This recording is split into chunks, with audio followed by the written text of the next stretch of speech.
Good morning. The music is off now, so I think we should start. It's an honor to welcome you to the 21st Biennial Meeting of the Society for Menstrual Cycle Research. Yay! I'm Ingrid Johnston-Robledo, and I'm the president of this wonderful organization. And I want to begin by acknowledging the conference committee co-chairs, Chris Boble and Amy Agigian. Is Amy in here? Yeah. And I just was curious, I know Chris is going to do this too, but could the folks who worked on this conference stand up so we can see all the different hands that were involved in the work? Come on, Heather. Yeah.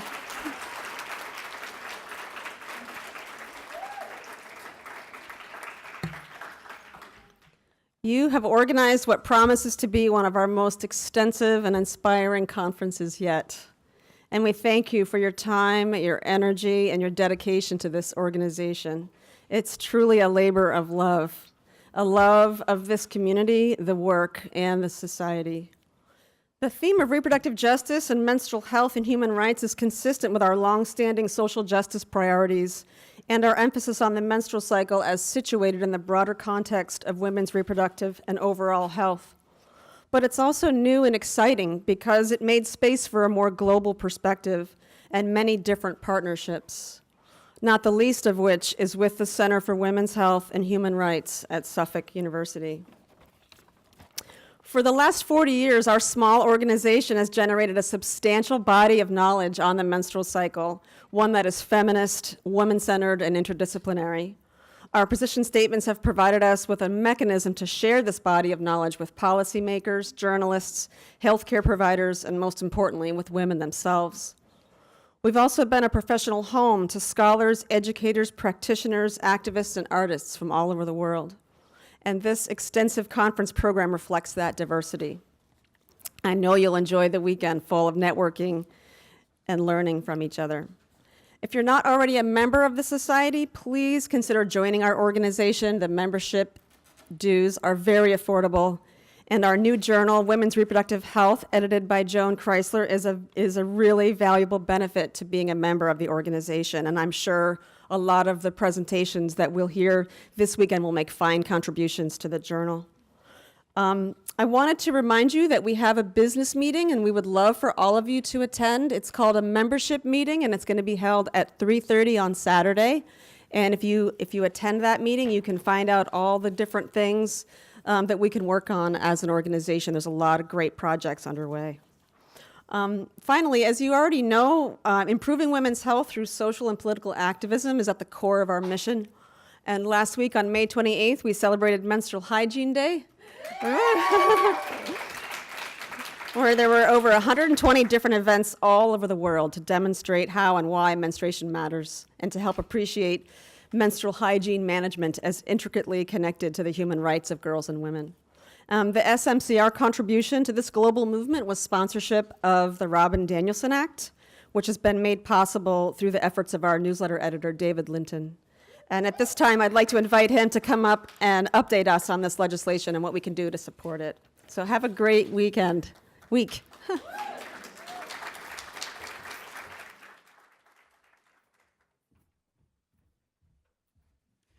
I hope you'll excuse the pun, but it appears that we're experiencing a breakthrough moment in the realm of menstrual activism. Awareness and confrontation of the menstrual taboos. Last week's celebration of International Menstrual Hygiene Day happened to coincide with significant developments in both Canada and Australia in the drive to eliminate a variety of tax assessments on the full range of menstrual products. The tax challenge is more difficult in the U.S. due to the fact that such taxes are levied at the state and local and municipal level, making it harder to draw attention to any one policy. For instance, in New Jersey and in Pennsylvania, menstrual products are not taxed. In New York State, they are. Meanwhile, it looks like there's a chance for federal legislation to be passed this year to finally place menstrual product content and manufacture under the watchful eye of the appropriate governmental agencies. I've labeled these two campaigns working together Detox and detax the period.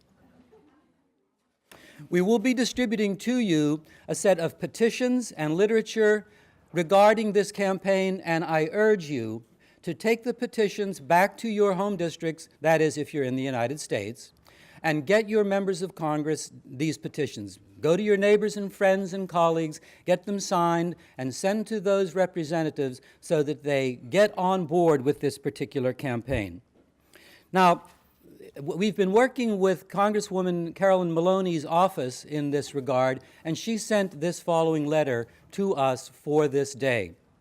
To the Society for Menstrual Cycle Research. I write to express gratitude to the Society for Menstrual Cycle Research for their dedication and continued support of legislation that would enable research and a better understanding of feminine hygiene products so that women can lead healthy lives. I first introduced the Robin Danielson Act back in 1999 to create a program to collect and analyze data on toxic shock syndrome, a rare bacterial infection linked to high absorbency tampon use that was more prevalent in the 1980s and 90s, but is still a risk today. The bill was named for Robin Danielson, a woman and mother who tragically died of TSS in 1998 at the age of 44.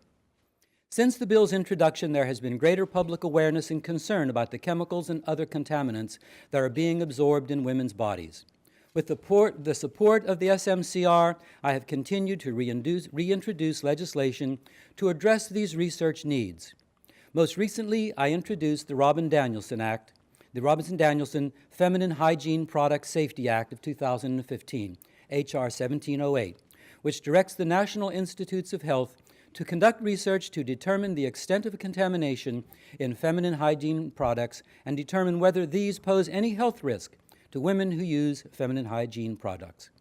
Thanks in large part to efforts of SMCR, the movement for greater tampon safety and feminine hygiene has carried on and has been able to grow, giving women everywhere the opportunity to learn about menstrual health and voice their concerns.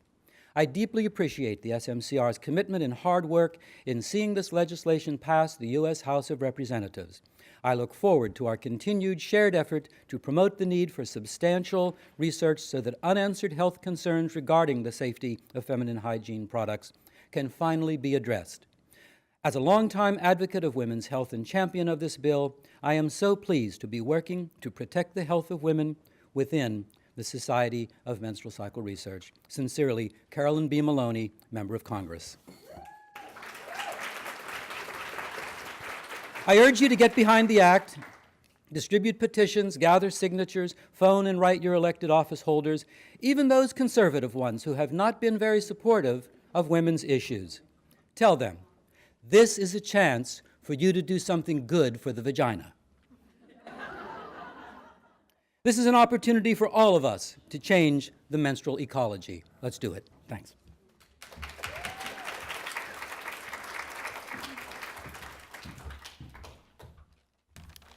Hello. Welcome, everybody. I'm Amy Agigian. I'm the director of the Center for Women's Health and Human Rights here at Suffolk University. And I want to welcome you all on behalf of Suffolk University and the Center for Women's Health and Human Rights. Welcome. We are so happy to be your hosts here in the heart of Boston, and we understand how difficult and time and money consuming it has been for many of you to get here, and we're just so appreciative that you're here. This is a truly international conference, and we're extremely excited about that. A full 25% of the attendees here are from countries other than the United States. Yeah, so you're representing. And you hail from 26 different countries and 5 continents.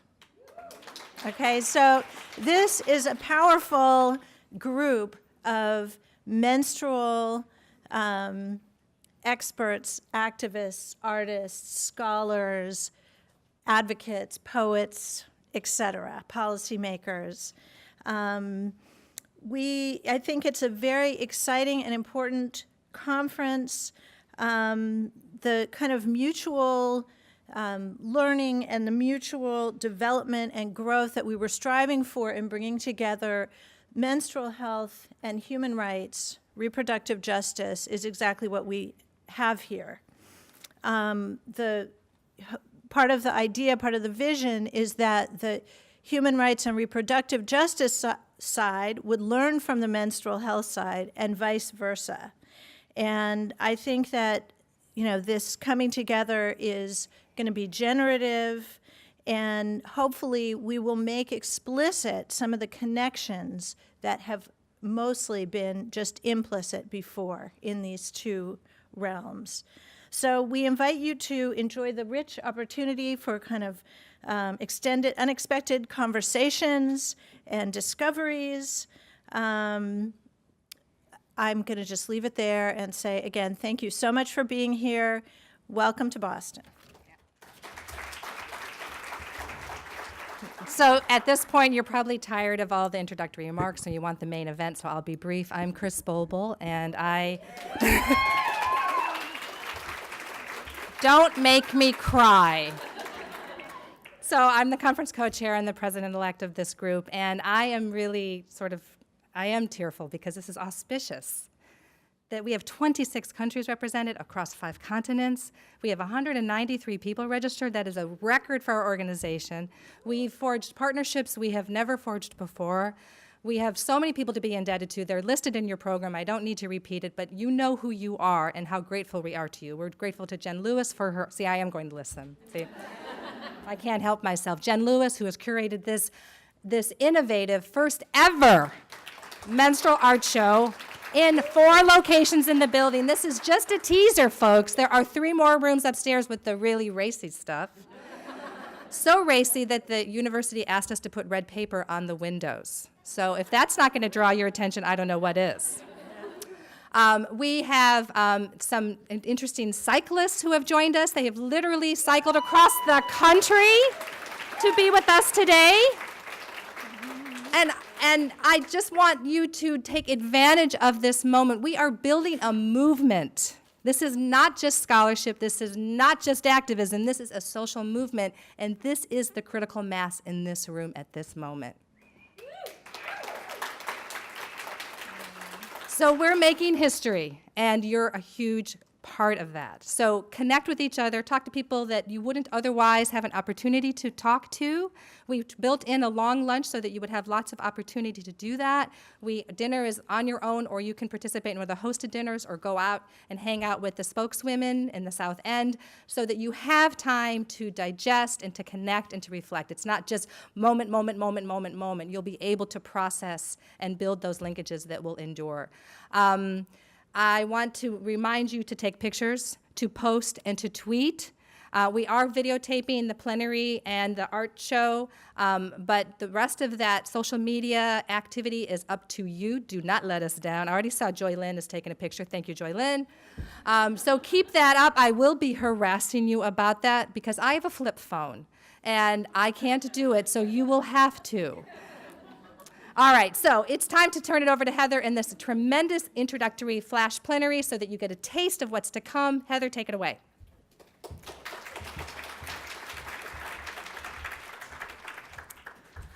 All right, welcome everybody. We're starting to roll from here on out.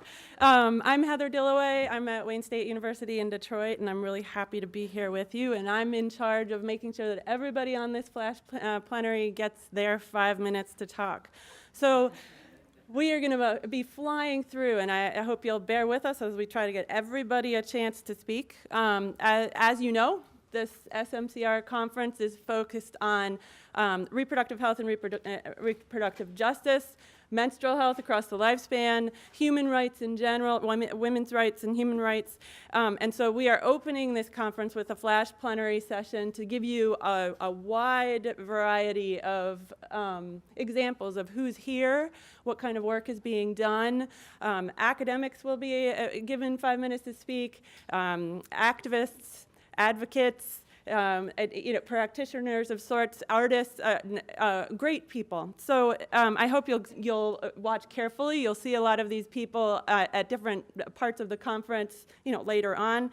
So this is a very vibrant group, and they have gotten to decide what they're presenting for their 5 minutes.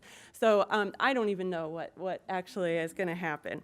So this is all just up to the individual people about what they'd like to present about menstruation, reproductive justice, reproductive health in general, human rights, from their own perspective. So right now I'm going to actually have all presenters come up because I'd like everybody to have a chance to get introduced ahead of time, just because we're rolling through this so quickly. This is in your program, but I just want everybody to see exactly who is on this panel. So first up, we have the Sustainable Cycles spokeswomen. Sarah Wilson, Ruby Gertz, Rosie Sheba, Rachel Sadek, Rachel Horn, and Olive Magalian. We have Alice Dan, who's one of the foremothers of this organization and a menstrual cycle researcher from Chicago. You've already got me, so yeah.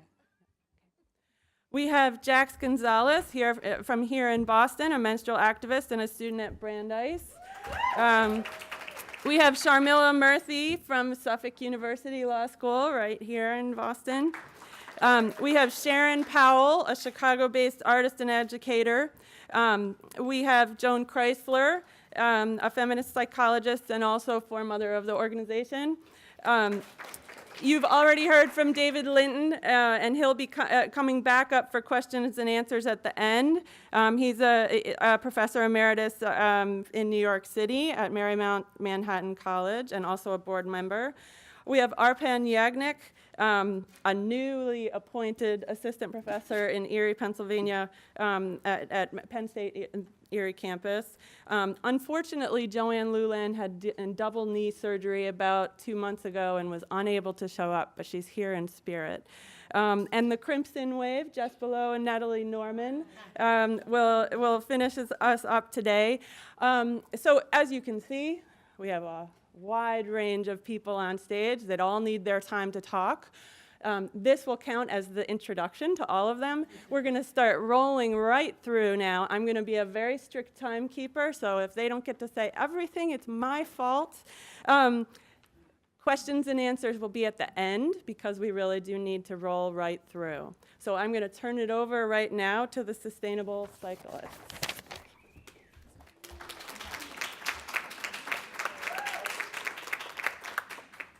Hi, my name is Olive, and I rode my bicycle here from Los Angeles, California. My name is Olive, and I rode my bicycle here from Los Angeles, California. Hi, I'm Sarah. I'm an art therapist from Brooklyn, New York, and I rode my bicycle here from San Francisco. Hi, my name is Ruby, and I rode my bicycle here from San Francisco. Hi, my name is Rosie. I'm the owner and director of Sustainable Menstruation Australia, and I flew here from there and rode from Austin, Texas. Hi, I'm Rachel Sadek. I live here in Boston, and I flew to Key West and rode my bike home. Hi, my name is Rachel Horn, and I rode my bicycle from Los Angeles. So, as you can see, we are a bicycle gang. And this is the third generation of Sustainable Cycles bike tours. It started in 2011 with a ride from Seattle to Los Angeles. In 2013, we rode from San Francisco to New York City. And this is the biggest one yet with 6 women. We actually had 7, but one had to duck out a little early. And riding here. So we're happy to unite with people working on the same mission as us. Collectively, we've ridden 9,000 miles along 3 separate routes, and I'm excited to say that we've said the word period or menstruation every 60 miles or so along the way, at least. at least every 60 miles or so. So what's special about bicycle travel is that we can only go so far in one day. We go about 60 miles or so, and in the evening, we need a place to stay. We need shelter, and we need help from people. So at that point, we ask locals, we go to grocery stores, we get asked questions. This is the trusty steed that we ride across. We have more bags on our bikes than that. So people say, where are you going? What are you doing? Where are you coming from? And we say, oh, we're biking to a women's health conference in Boston. And our project is called Sustainable Cycles. It's a pun about bicycles and periods, right? And some people are really receptive to that, and some people are like, okay, cool, I'm glad, I wish I didn't ask. Or I'll tell my wife, or like, and we give them a sticker. So we've met some really incredible people along the way. We couldn't do this without the kindness of strangers. We camp in people's backyards. We camp at police stations, lawns, and fire stations. And everybody who we stay with along the way gets a thank you note in the morning. We leave it for them. And it says Sustainable Cycles on it, and it has our website so that they can do a little bit more research about why we're doing this, this project. And we're all united in the fact that we love bicycling. We love the empowerment that it gives us, that we used our legs to ride from one side of the country to the other. And we love our cups. We love our menstrual cups a lot. And that's kind of opened the door to loving menstrual health in general, and advocating for no shame for it, and just talking about it, that we're a part of the life cycle. What else am I missing? How long did it take you to ride? We give workshops along the way about the alternatives to disposable pads and tampons. So we get people together at different venues, universities, residential hospitals, women's centers, co-ops, food co-ops, and get people to touch these products, right? Because normal, conventional media doesn't really show us that we have alternatives to Tampax and pads. It took us 3 months. That was the question. We started in March. There was snow on the ground when we left New York City and Boston. And do you want to plug our event tonight? And tonight you should come to our event. It's at 7:30 at Makeshift Boston. It's just 2 miles from here. And we're going to have a slideshow there, and music and food and cups. Look, I timed myself. We're done. I'm done. But we also we were generously donated to from several different cup companies to gift cups for free to those who come to our workshops. So, okay, thank you.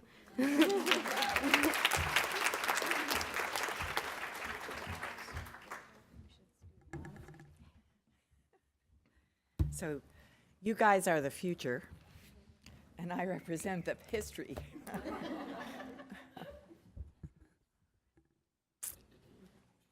So I'm Alice Dan, and I am... feel like Chris, don't make me cry. I'm so excited to be here this morning with all of you, to see you. I've always been excited, ever since 1977, when we conducted the first interdisciplinary menstrual cycle research conference in Chicago. We knew then that we were doing something that hadn't been done before. For one thing, we were bringing together people across many disciplines, as well as activists, women's health activists. And at that moment, we felt as if we were on the cusp of a gathering wave of new work, which I think, in fact, we were. Studying women had become legitimate. Listening to women had become legitimate. We can talk about menstruation. Wow. But not on the radio, not on TV.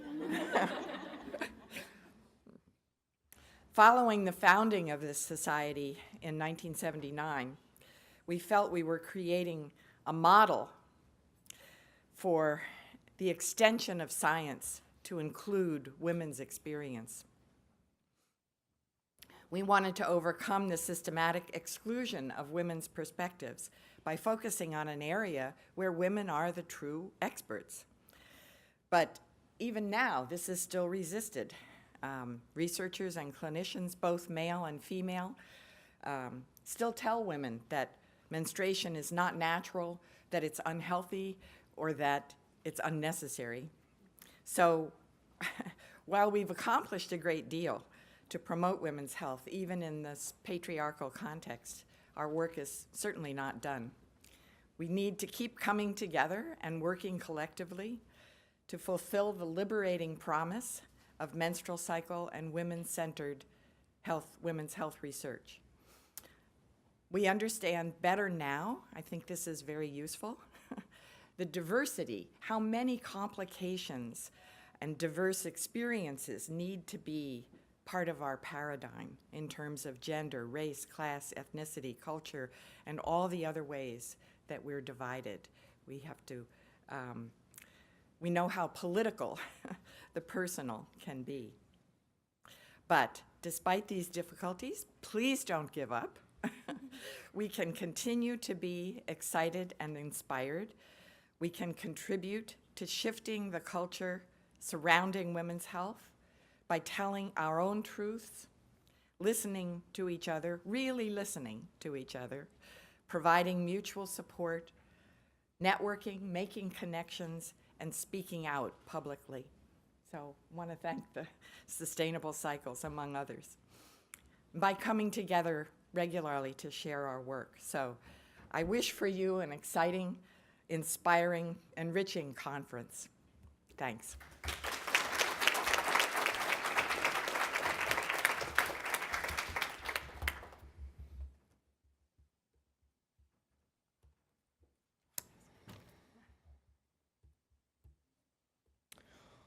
All right, everybody, welcome.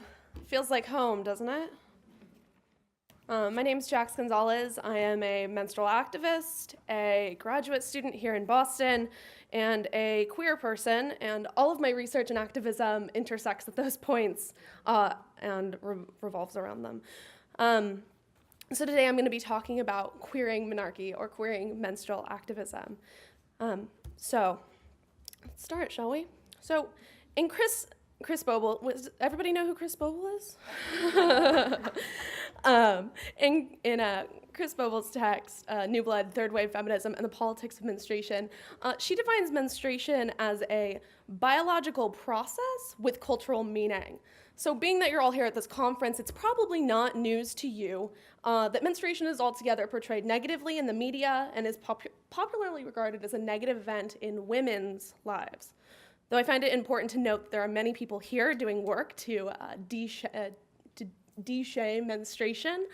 And further, there's lots of people here who have done groundbreaking research on why menstruation is so shameful to publicly discuss. And some of those reasons have been attributed to menstruation as proof of failed conception, right? You are not pregnant and failing as a woman. It is also an uncontested marker of the female anatomy publicly. And therefore, it's less valuable, which got Gloria Steinem to ask, what if men could menstruate? And I'm sure everyone is well aware of that seminal piece in 71, thank you. And whoever was here 2 years ago got to see her as well. But, you know, as it turns out, some men menstruate and some women don't. So intersex individuals of all gender identities and sexes, for example, may be assigned woman at birth, but do not menstruate. Postmenopausal women, generally, do not menstruate. Trans women may or may not define themselves as menstruating, but may not experience the biological process, right, with cultural meaning. And trans men often do menstruate, being masculine individuals who identify as menstruators as well. So, as a menstrual activist, my main goal is deconstructing shame surrounding menstruation in order to support both reproductive and menstrual health. And I find it incredibly important to understand how the shame surrounding menstruation operates and perpetuated. For example, because menstruation and womanhood are so inextricably linked within popular culture, to be a woman is to be a menstruator, regardless of if you currently menstruate. What happens to those who don't fit that model? So those who identify as women are marked as menstruator by appearance, and therefore experience menstrual shame and secrecy as a form of oppression and discrimination, regardless of their current ability to menstruate. For example, we can think of Hillary Clinton a couple years ago when she was running for president, and some Republican person said, "Oh God, she can't possibly have control of nuclear war. What if she PMSs?" P.S. She's probably postmenopausal and doesn't menstruate.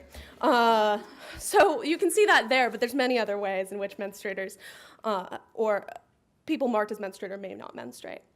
So by constructing menstruation as inherent to the female anatomy, we might erase identities that still experience prejudice held against menstruators without ever being able to menstruate. And menstruation is paradoxically defined as both a topic not to be discussed and a topic that defines someone as woman, right? So therefore, trans men encounter menstrual shame differently than menstruators who identify as women publicly. And because menstruation is constructed as a woman's issue, trans men may want to dissociate from this process to identify as male, which is legitimate in my seeing, but it doesn't mean that they are not menstruators and do not experience it at some level, and making it a special experience. And it's important to remember that trans men may reject menstruation not because they think it's disgusting or shameful, but because it's a product of the reproductive arena that internally marks them as female. So I challenge you all this weekend to try using the term menstruator instead of woman when demarcating folks who menstruate, because by making concise choices with our language, we have the access to dismantling the gender binary and negativity associated with menstruation. But of course, we must pay special attention to why menstruation is gendered and how it affects women and those who pass as women. So if menstruation could somehow be constructed as gender neutral, does it have the potential to alter a public narrative? If folks who menstruate are both men and women, does it become now not a shameful experience? Is there a way to queer menstruation? So thank you all.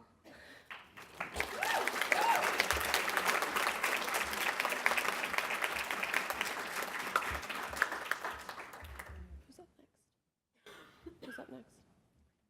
Do you have a PowerPoint? Okay. Hi, good morning. My name is Sharmila Murthy. I'm an assistant professor here at Suffolk University Law School, so let me also just welcome you to Boston, and in particular, welcome you to the law school. And you know, it's fantastic to be part of today's panel, and I want to invite those that came in late. There's lots of seats up front, so I feel like you should feel free to walk forward as I'm speaking. I won't be offended, but make yourself comfortable. So 52% of all women, or perhaps I should say persons, thank you, menstruate. 26% of our global population on a monthly basis experiences menstruation. And yet, as we all know, this is a topic that is filled with shame, that is taboo, that we can't talk about. And in particular, for those women who are living in poverty, who may be living in developing countries, who don't have access to menstrual cups, to safe materials, to a private place to actually address their needs. They face indignities every single month. Dignity is at the heart of the international human rights system. It should perhaps come as no surprise that no international human rights treaty specifically mentions the term menstrual hygiene or menstruation. But yet, increasingly, there is a recognition among human rights practitioners that menstrual hygiene is critical to the realization of other human rights, in particular gender equality, a fundamental human right, civil right, something that I think we all believe is fundamentally important. And as part of gender equality, thinking more specifically about other articulated human rights, the right to education. Consider the fact that in many developing countries in particular, young girls, young women, don't go to school if there aren't adequate toilets and facilities. And when they hit menstrual age, that's an even greater reason to stay home and to remove themselves from getting an education, which we know is so critical to gender equality, to improving their own lives and improving the lives of their families. The right to work. I mean, most of us take for granted the fact that on a daily basis we have private toilets that we can go to the store and purchase materials, but for many women, that's a luxury. The right to health. Clearly, access to reproductive health services meant understanding the critical role that menstruation plays, that it is in fact a healthy part of a woman's life. And in particular, lack of access to safe materials can in fact jeopardize a woman's health.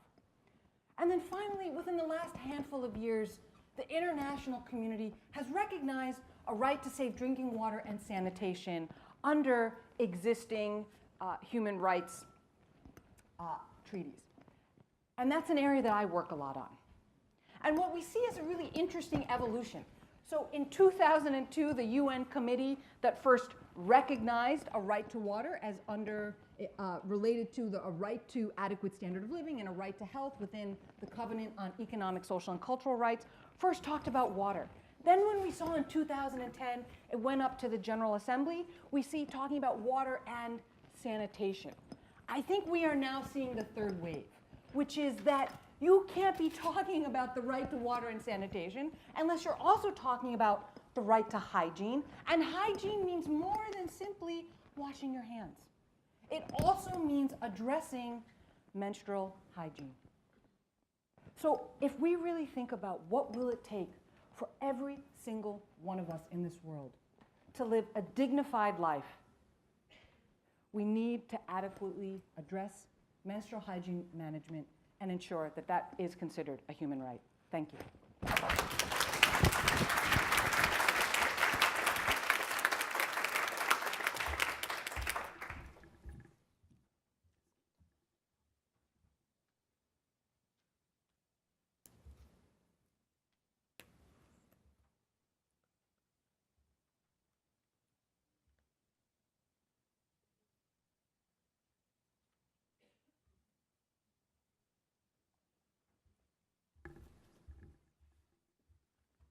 All right, good morning. I am a poet.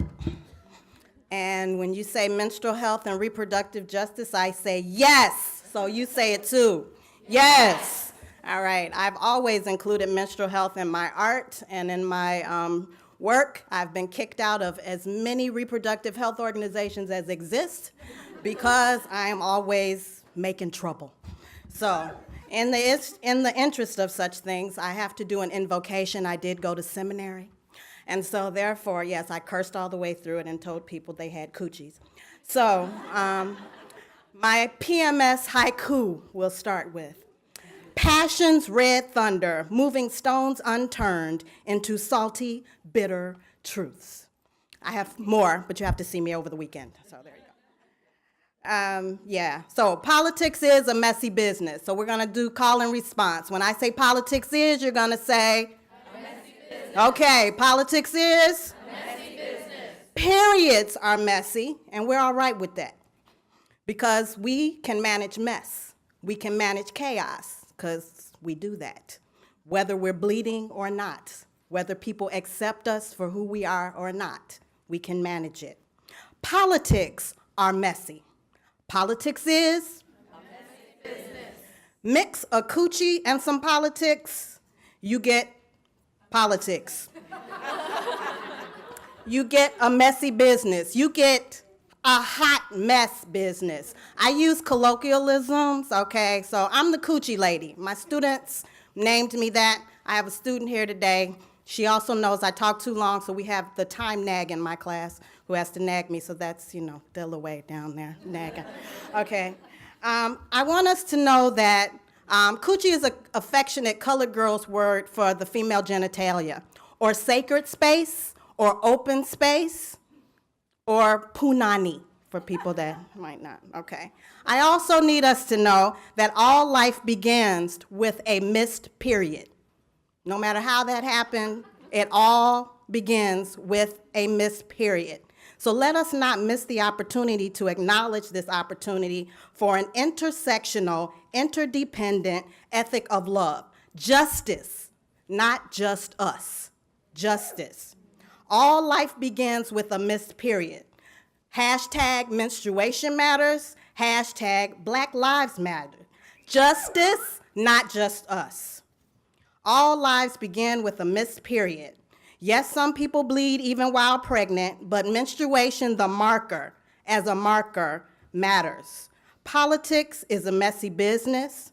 This is some save the earth, the ecology, some mercy, mercy me right here. We need to interrupt and disrupt. Throw up your stop sign. I have little ones at my workshop, so you can just walk around when people say stupid stuff like you can't say vagina in person, and also in public, even if you have one, however you acquired it. That's our business. Throw up your stop sign, and like Wendy Davis from Texas, be the last coochie standing. That is my hashtag. All life begins with a missed period. It's the beginning of an eco-reproductive justice that is about fertility, that is about all life. I ask you to ungender and untether that from the tyranny of the reproductive body, the tyranny of the heteronormative. We can all do this. The language is messy. Trying to work together is messy. Politics is a messy business. Get dirty. Coochie politics are a messy business. Reproductive freedom, reproductive justice is just messy. The differences and experiences are messy. Experiences for women of color, women with disabilities, trans women, poor women, women speaking English as a second language. Experiences like gynecology being predicated on the backs of female slaves of African descent. Say Lucy. Anarcha. Betsy. These are the people that we owe gynecology to. J. Marion Sims, not so much, but they say he is. But these are the slaves that were used to start gynecology. OCP research being done in Puerto Rico with low-income women and their families. These are the stories that we must tell, we must integrate. Again, it is our opportunity to do what is righteous. Justice, not just us. Be the last coochie standing.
Okay, thank you very much. I'm Joan Chrysler, and I just want to start out by commenting on something that Jack said before about why postmenopausal women are still accused of PMS and things like that. My friend Carol Travis once wrote, "The only thing worse for women than menstruating is not menstruating." So, you can't get away from it. I want to begin by congratulating the conference committee for working to expand the range of topics addressed by the reproductive justice movement. I think it's fantastic that we're talking about menstrual hygiene for women around the world at this conference. I thought I would begin by just referring to a book that I edited a couple of years ago, where we also attempted to broaden the discussion of topics in the reproductive justice movement beyond contraception, abortion, reproductive technologies, and pregnancy and birthing. We thought that it was important to start at the very beginning and talk about the need for women to have rights when it comes to whether, when, and with whom they are sexually active. So we think the reproductive justice movement should be concerned with marriage equality, with the right to refuse an arranged marriage, and of course with sexual assault prevention. And also, not to stop our concerns after an infant is born, but we should be working on efforts to reduce maternal and infant mortality. What's the point of reproductive justice if you're not able to raise your child? Sorry, maybe I'll stand over here with Mike. I didn't realize this would be so complicated. Recently, I've been thinking about the importance of reproductive justice efforts focused on women with chronic illness and women with disabilities. And I'd like to encourage people to think about that as well. This is related to menstrual hygiene, but also to other issues. So for example, in the fall issue, the upcoming fall issue of our journal, Women's Reproductive Health, we will have an article, a very fascinating article by Paula Thompson-Ross about reproductive justice for women with sickle cell disease. So she interviewed a group of women, and she found out that they are really infantilized and warned, very strongly talked to by their physicians and by their family members, telling them that they are not to have children, that having children would endanger their health and it wouldn't be fair to the child. And so they feel that they're really not permitted to make decisions about what they want to do. Their friends are not supportive, and so on. My former student, Megan McGrath, found similar results in a recent study that she did with women with type 1 diabetes. So I want to challenge us, for the researchers in the room, we need more research on reproductive issues of women with disabilities and women with chronic illness. For the faculty in the room, we need better education and training on these matters for healthcare providers who maybe don't know what to tell women with chronic illness who ask about pregnancy, so they just tell them not to. And we also need more advocacy for reproductive justice for this group of women who are often not able to be present at meetings like this to speak for themselves. Thank you very much for including me in the panel.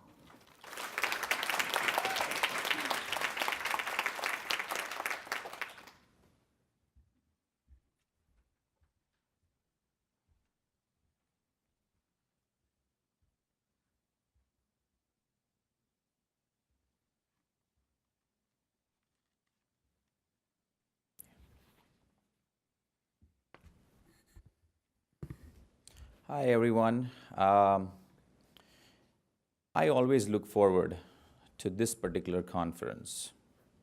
Two reasons. The first reason is that every time I come here, I feel liberated and empowered. And today, I already feel both of them. So thank you, everyone who has spoken before me and has inspired me. Second reason, the lines at men's restroom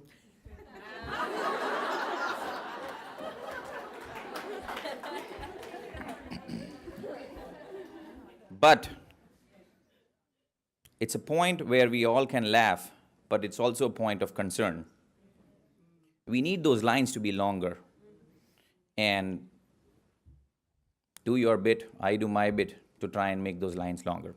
Anyways, what I'm going to do now is try and inform you and sensitize you to a form of injustice that we see in media, but we don't usually pay a lot of attention to.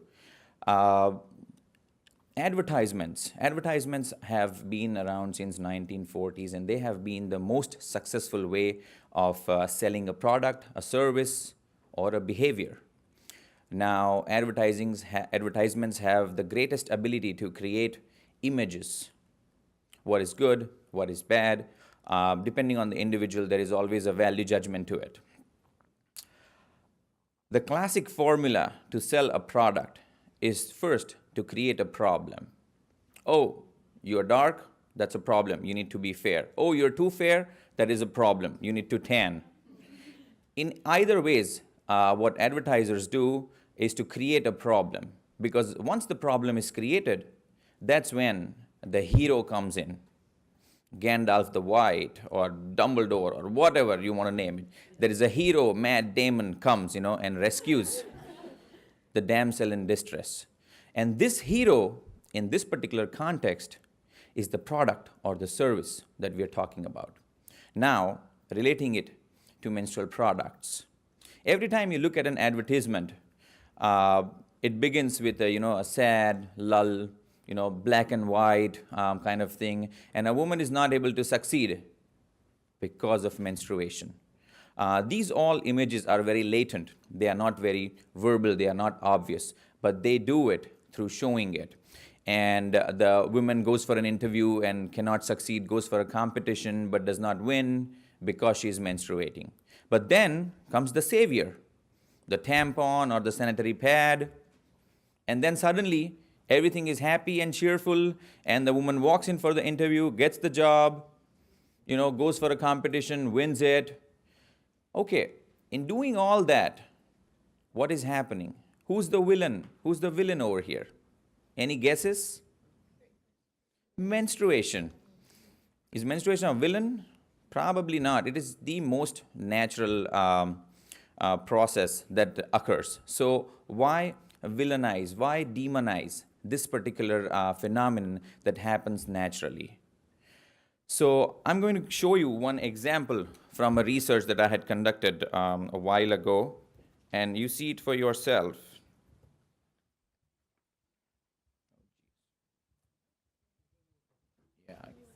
Yeah.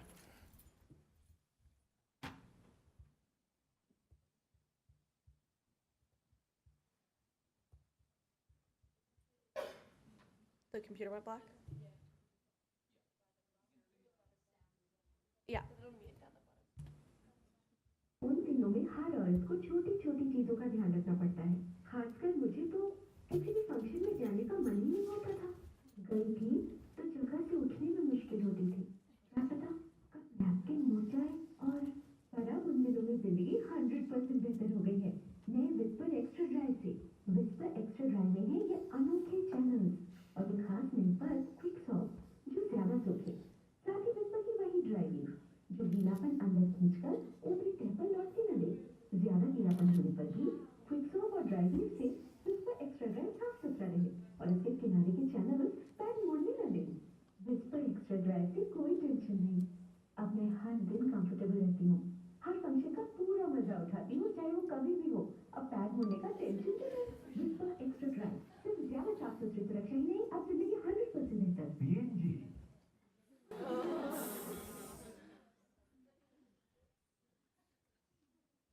Sounds that you made, I think I have made my point.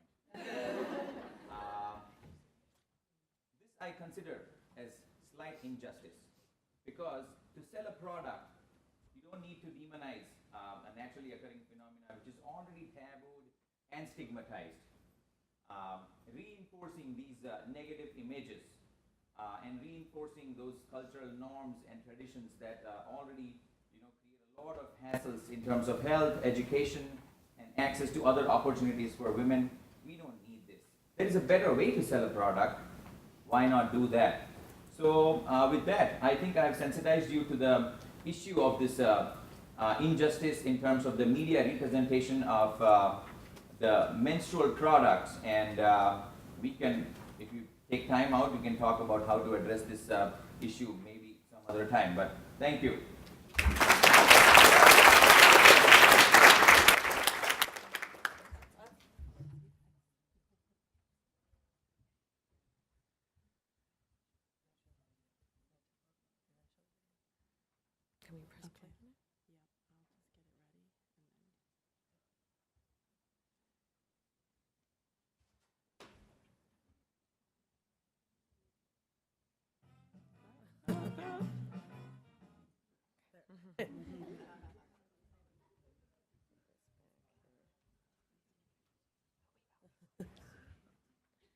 Hi, everybody.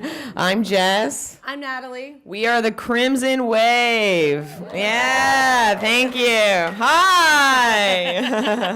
And we're both on our period right now. We're best friends. We sync up a lot.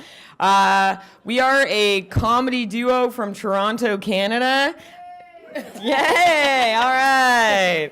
And we host a podcast, a weekly podcast called The Crimson Wave, where we bring on comedians and other guests, including Jen Lewis, who was a guest on our podcast once. We talk about periods, vaginas, sexuality, women's health, astrology, a whole bunch of topics. We also host a weekly stand-up show in Toronto that we co-host together.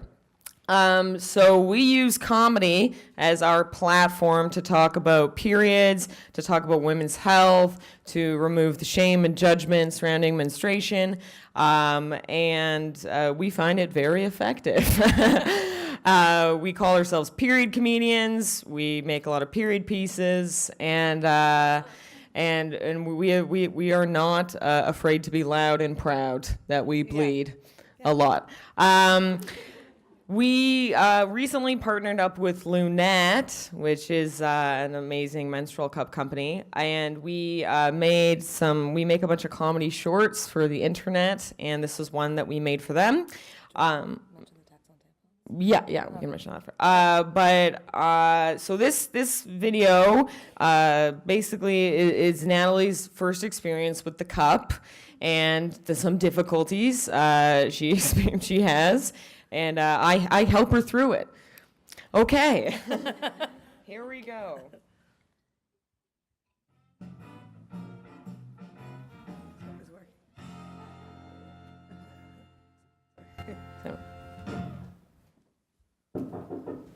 Come in. Happy birthday. Happy birthday.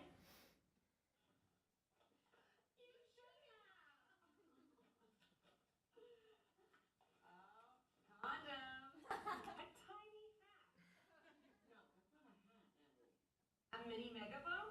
No. A shot glass? No. Penis cap? Penis cap. No, it's a menstrual cup. How does it work? It collects the blood in here. But how? I don't understand. I'm scared. Will you put it in for me? No, definitely not. Nope. You know you want to. Okay.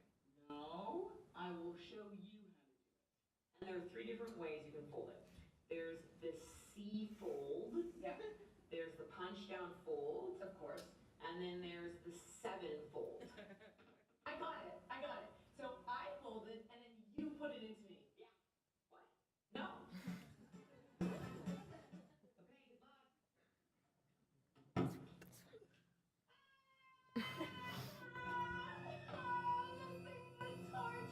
Okay, good luck.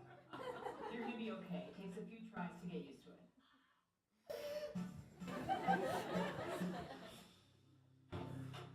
Allie, why is the shower on?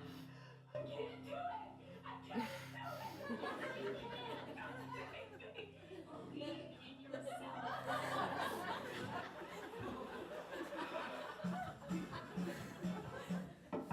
Allie, what's going on? You've been in there for an hour. Hello?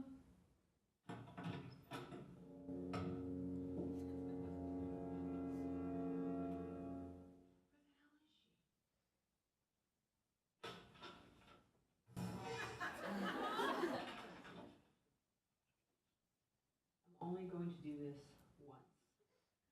I love you.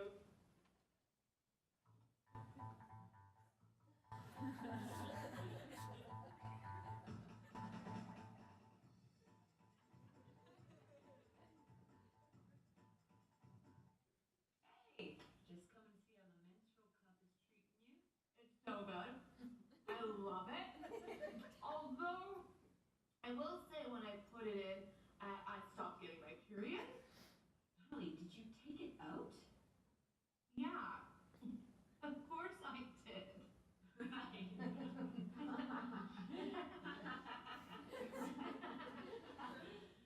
You didn't take it out, did you?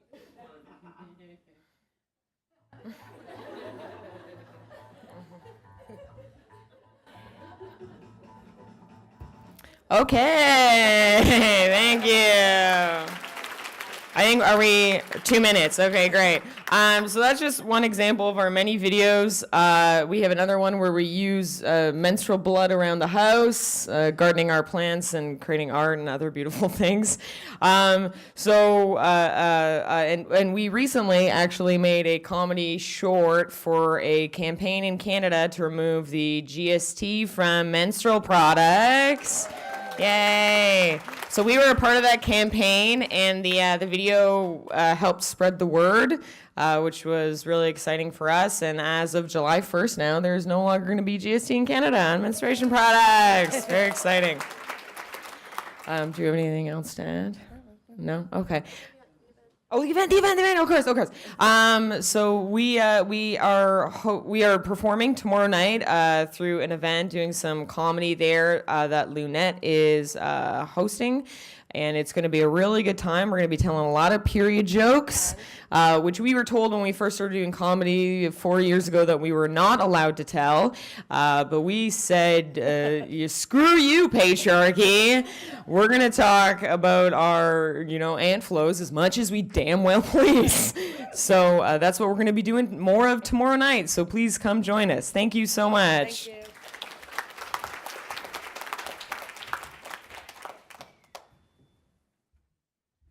All right, so you've heard everyone now, and David, I'd like you to come back up since you're part of this as well. So this is your chance to ask any panelist any question you'd like, and I'm going to sort of just monitor discussion, but it's up to these wonderful people to communicate with you now. So we'll start questions. Can I? Yeah. I think I had 10 seconds left over, so I'd like to change that slogan I mentioned before in light of Sharon's work, and we should tell those Republican anti-women congressmen it's time to do something good for the coochie.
For that question.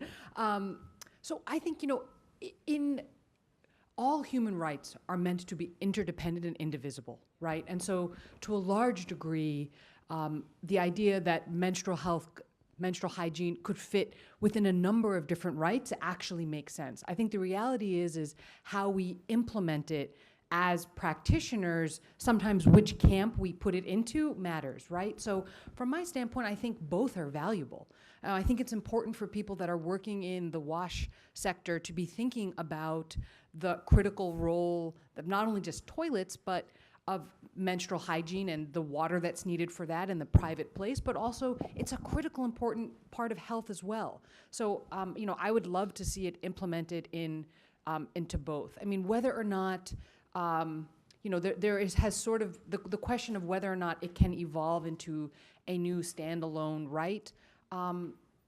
There has, I suppose, been a trend towards more articulation of different rights, but I think, frankly, to the extent that we can really just put emphasis on this and begin to incorporate it as part of our strategies, we can say it's already there.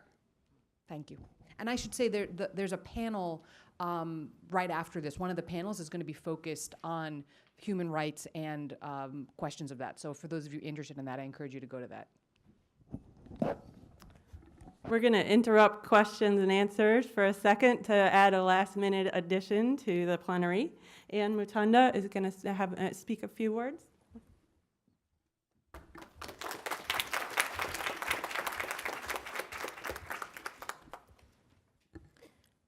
Good morning, everybody. I'm Annie Mutunda from Zambia, that's Africa.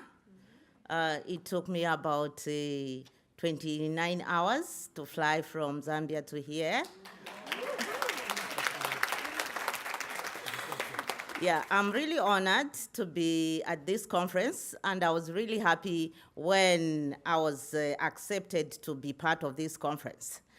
I'm one of the activists for menstrual hygiene in my country. I work for Across Global Health. It's an NGO, which is a USAID-sponsored organization and under water and sanitation. And I'm mainly with the school wash. Menstrual hygiene. When people talk about menstrual hygiene, maybe in the first world, it's something which is really understood. But where I come from, in the third world, it's something which is really not understood because there are a lot of factors which impact on it. I did a research, and out of that research, I did it in schools. For a girl child from a third world country, maybe be it in Africa or in Asia, there are a lot of things which make a girl child not to complete school. I'm really honored myself, maybe to go to that level of having a master's.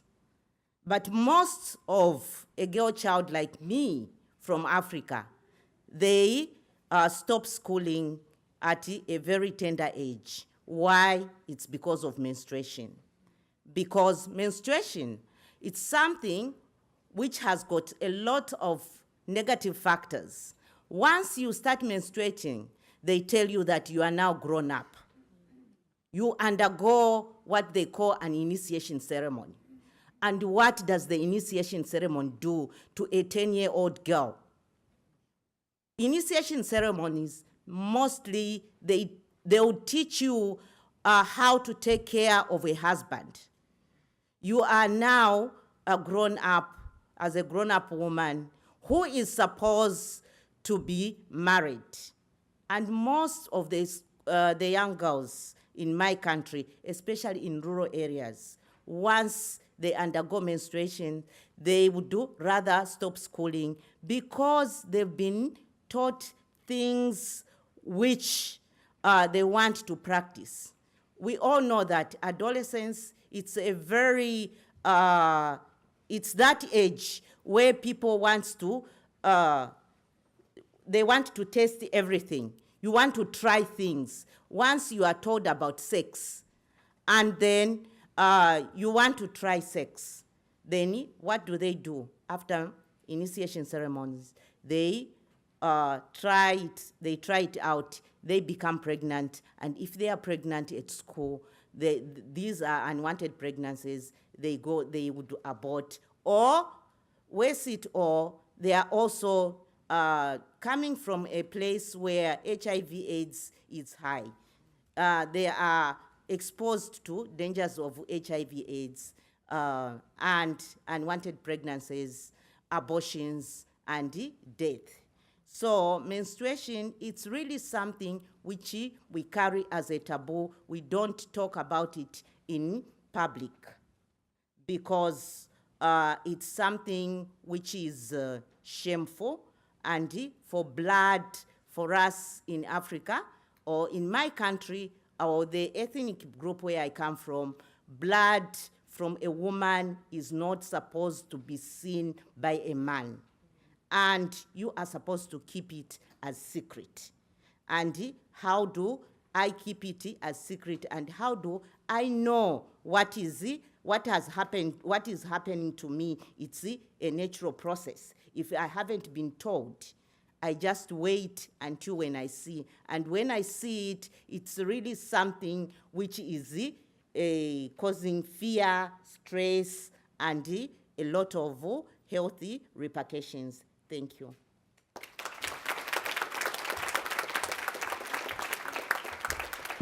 All right, thank you, Ann. Okay, we have 15 minutes still for questions and answers.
Sure, yeah.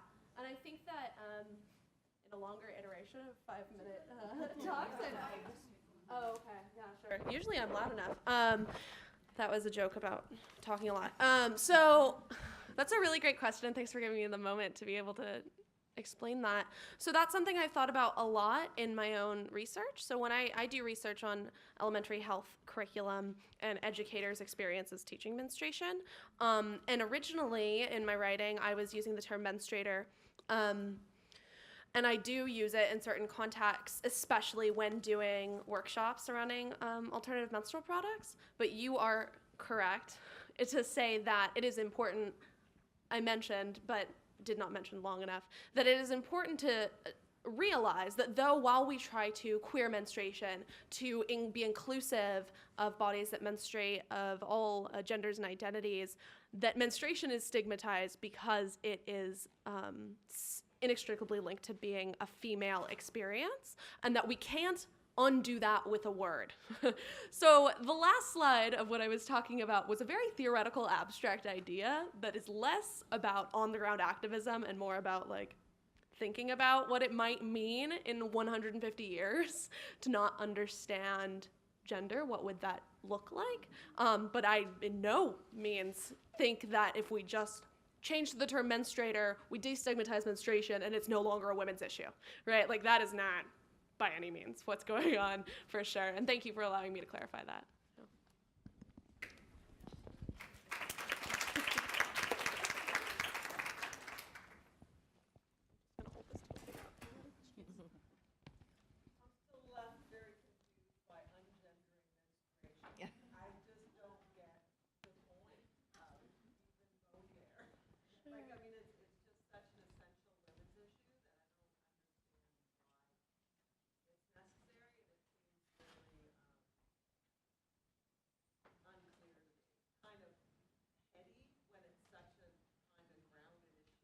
Sure.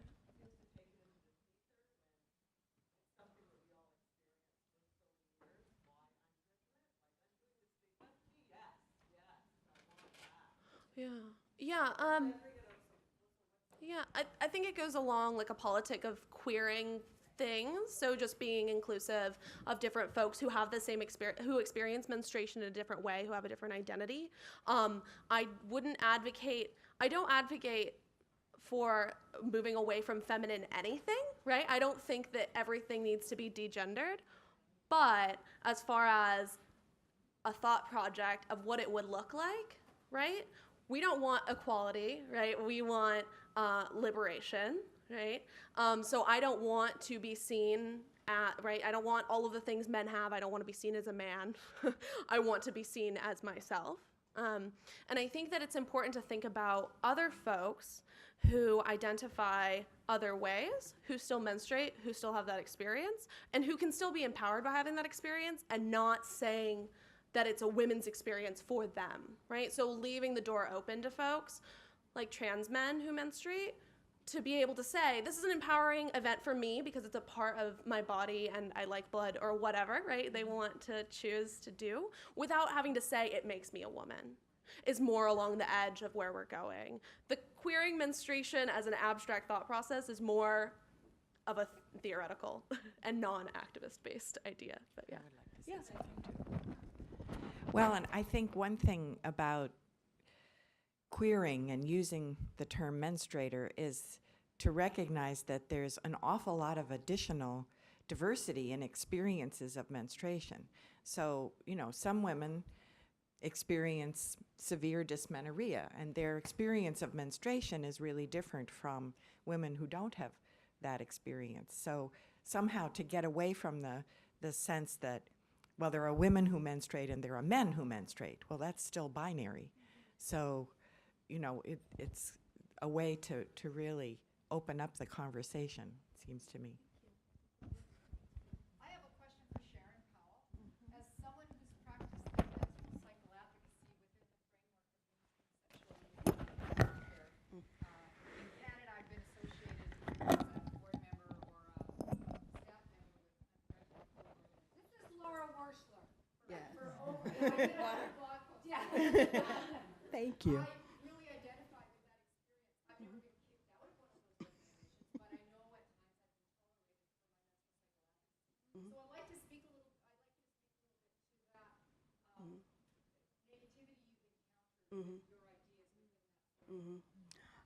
Basically, it was this idea, I grew up with parents who lived through the civil rights movement, and this idea that you had to learn to read so that you could, do the poll tax stuff and, learn.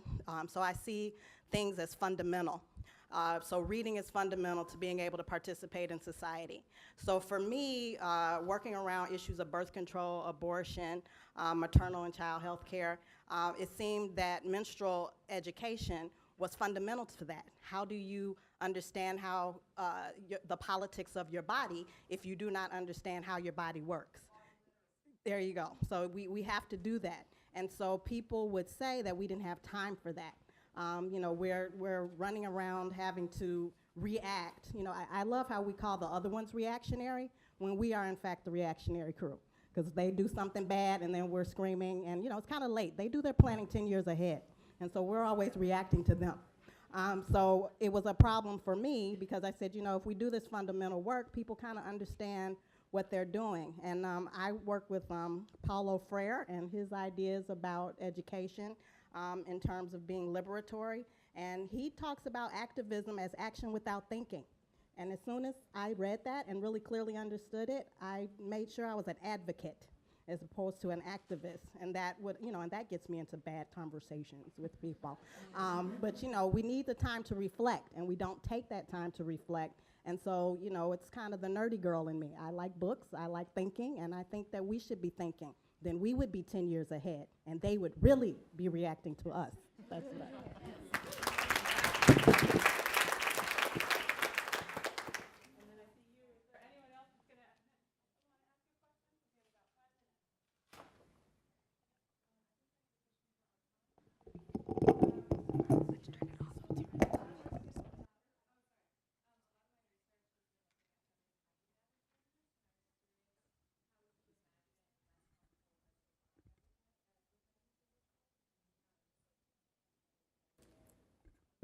Let me repeat the question.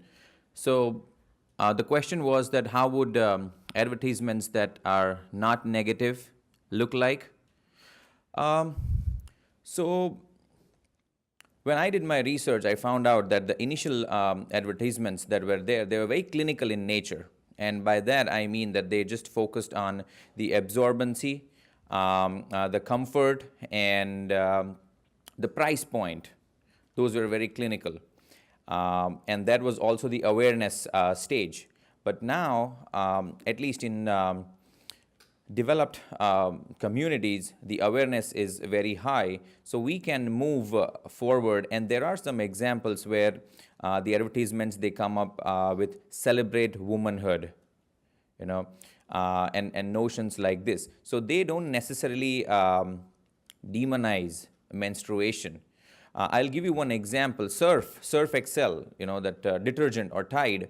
In India, for longest time, it would create issues that kids would have stains on their school uniform. So the earlier approach to it was these stains are bad and they are there, and if you use only us, then it'll go away. So it was giving a notion, and my mom would tell me, don't get into the dirt, don't jump into the puddles. But then there was a campaign that was launched called Daag Achhe Hain. Stains are good. Doesn't matter. Let there be stains. Let their kid jump in the puddles. We are there to take care of it. You see the difference in the approach? Something like that could be helped. And I am not the most creative person. But at least still I can tell that there is an issue over here. So there are some other examples that we can learn from, and we can move forward with it. Does it give an answer to your question? Thank you. Okay.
Let me comment on that a little bit. Part of what I was talking about in terms of the legislation is addressing that. I mean, although it might seem to lots of us that removing sales tax, for instance, from menstrual products is a matter of pennies.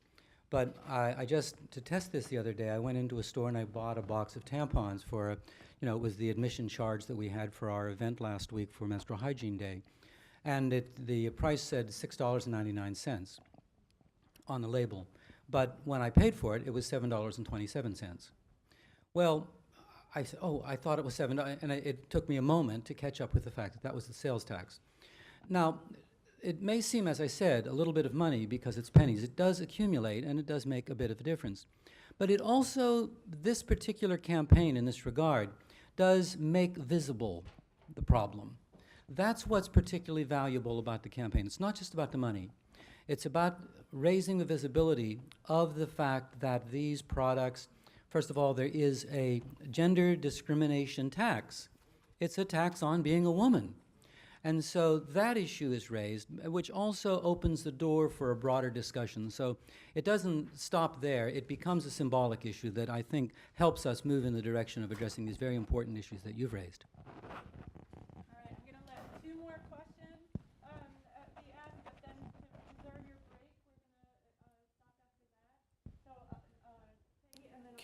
Can I quickly respond to that answer? 30 seconds. What David talked is very important. That's a systemic level activism, and we need to do that. But then there is a on-the-ground level activism too that you can do. Democratizing the redistribution, the Robin Hood model, and through those, you know, you can go ahead, you can create campaigns and can help redistribute and provide this.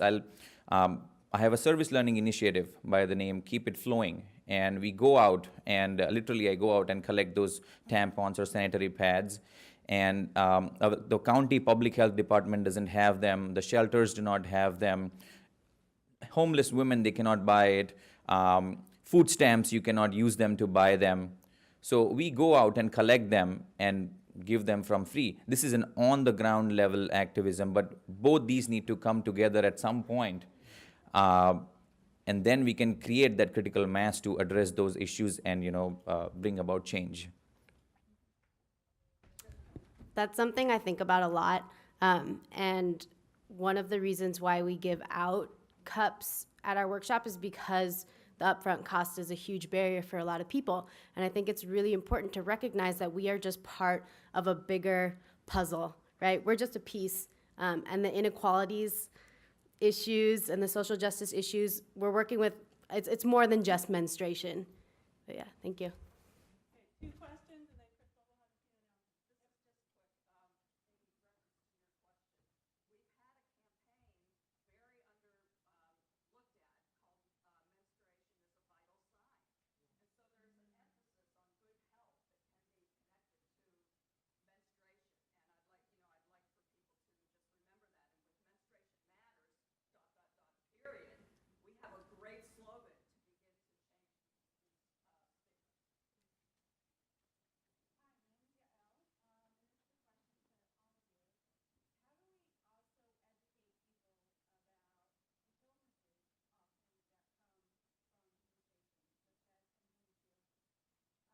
I have endometriosis.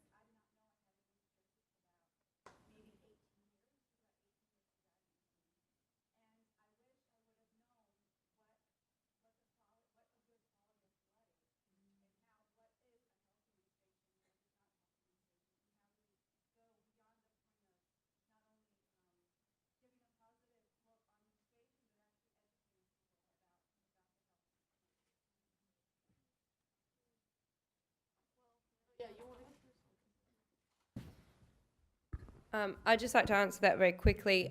This is an area that I'm really interested in Australia, is getting education. I think it's so important to learn about our menstrual cycle before we get it, from the time we're a child in elementary school, so that we know what to expect, we know what to look for. And menstrual education isn't about, oh, I've got my period, how do I clean it up? It's about, what is a healthy period?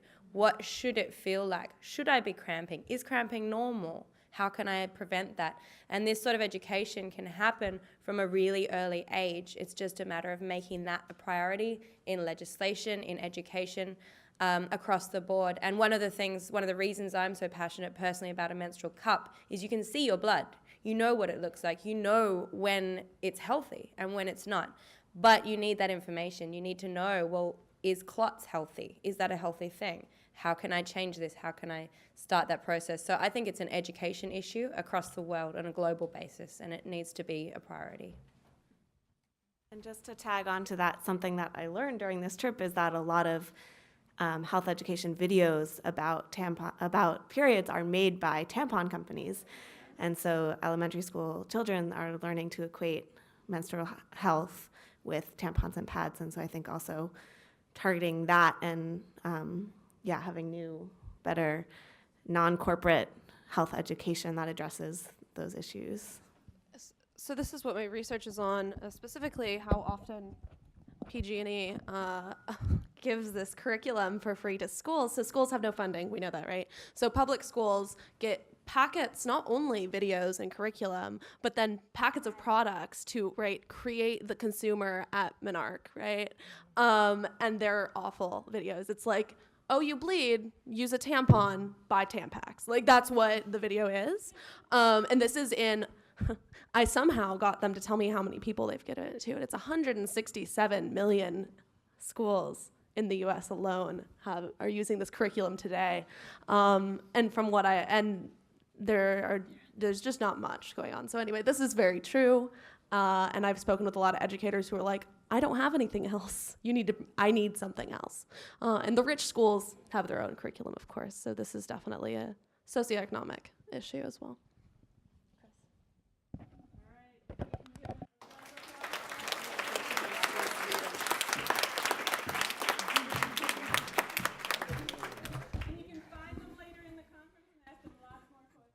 Yeah, the whole point of this was to tease you, to whet your appetite.